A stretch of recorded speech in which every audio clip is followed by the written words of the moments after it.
This past year, our world was turned upside down, and as Kohelet says, there's nothing new under the sun.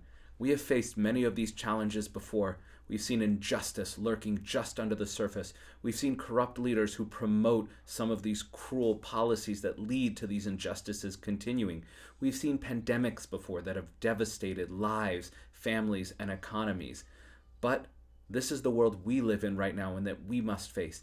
And something that's also not new but is very real right now is the tribalism, the partisanship. There's no chance for dialogue, for people coming together to help resolve this.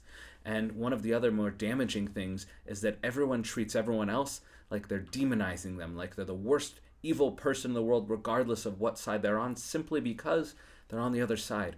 And this is the world in which I am raising my children. And it's very hard for my kids not to hear from people that we love and respect, oh, such and such politician is a monster, an absolute beast. And I have to look inside and say, look, I might disagree fundamentally with everything that this leader is doing and disagree and think what they're doing is truly an evil act.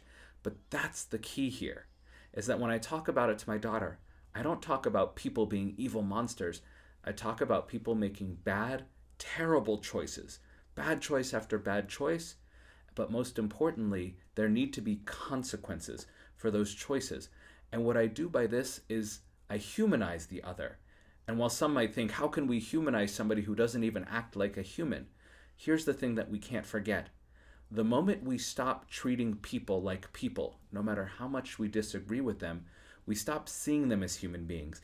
And the way we treat them won't just be verbal abuse. It might turn into physical destruction. It might turn into trying to kill people because we see their actions as so deplorable that they don't deserve any kind of respect whatsoever. And the truth is that when we stop treating others as humans, we also abandon a part of our humanity. And lest we think that this idea should have a limit, that perhaps there are people that are so evil that they don't deserve to be remembered as someone who was born as a physical child, we turn to this week's Parasha Va'era.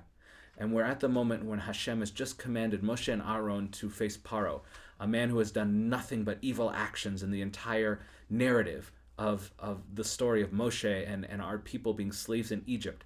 But then on that pasuk about the command to go see Paro, Rashi brings a midrash, brings just a short line from it, and he interprets it in a way which might be rather unique, but it's very important. He says to the line about us, Moshe and Aaron being sent to Paro, he says, Tzivam alav lachlok lo kavod bedivrehem, zehu midrasho. Hashem commanded them, Moshe and Aaron, concerning Paro, regarding Paro, to speak to him with kavod, with respect, with honor. And that's what this midrash that he brings from Mechilta is saying. Now, one might just read that and say, okay, no big deal. But then you think about it and say, Paro? How should he deserve any kind of respect whatsoever? But you have to pause and remember that as evil as Paro is, he's still a human being who made nothing but bad decisions, although perhaps some of the things he did he thought were good decisions for his people, for the Egyptians, for his family, for his son. We shouldn't forget, evil as he was still a father. And by taking away his humanity, we almost take away the ability to understand the story. If our story is made up of purely righteous angels and monsters, there's nothing we can learn from, nothing we can connect to.